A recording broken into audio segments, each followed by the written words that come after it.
going to teach you how to revert past and TSG the survival game.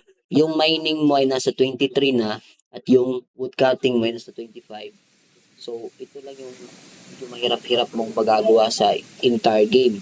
Kasi ito, madali na lang itong dalawa. So, what we're gonna do is we're gonna cut some tree. So, kung natapos mo na lahat yung wood cutting na 25 na yan, max na yan, so sa mining na lang. So, mas marami kasi may bibigay yung gold, mas mabilis. Mas mabilis siya. So, yung ginagawa ko. Ayun, 24 na. So, back. Kukunin nyo pa yung na-mine nyo or hindi na. May, ako kasi kinukuha ko yung iba. Ayun, 25 na. So, ang kulang na lang natin is yung crafting at saka yung food kasi yung mine, pina-full na sila. So, sa crafting, pre, ito nang gagawin natin. Magsika, then kung marami kang stone, 100 mo lang yan. Marami kang stone, craft mo lang yan. Craft mo lang. Kung marami kang wood, pwede dito, 100. Dito na lang. Bang. Yan, 24 na. 100 stick. 100 stick. Oh, yan, 25 na. Full na yan. Okay? Full yung crafting natin. Sa food na naman, punta lang tayo dito. Okay? Pa. Level 10. Ayan, kunin ko yung 3K.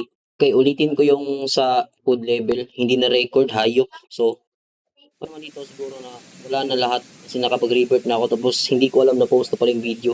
Hayop. So, level 1, papakita ko sa inyo. Ang trick na pala ito ay para lang to sa mga maraming roots, no? O yung mga marami silang mga lots, no? Maraming mga material, maraming mga gamit.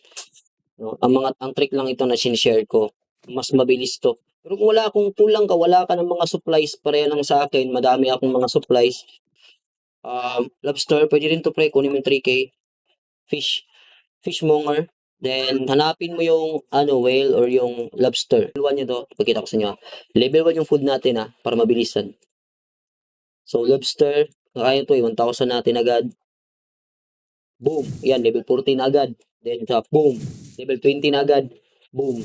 Full agad. Yo, level 25 na. Okay, kita nyo? 25 na agad yung food natin ikumpara natin sa lahat. So, ito yung pinakamabilis na paraan pre, para makapag-revert ka. And then mag-revert ka na, pinutin mo na itong revert ito, pinutin mo itong revert na, then pagkatapos mo mag-revert, mag-respawn ka, makukuha mo na yung revert token, hanapin mo lang sa inventory mo, at ito yung magiging forma niya. Back. Then that's all, peace.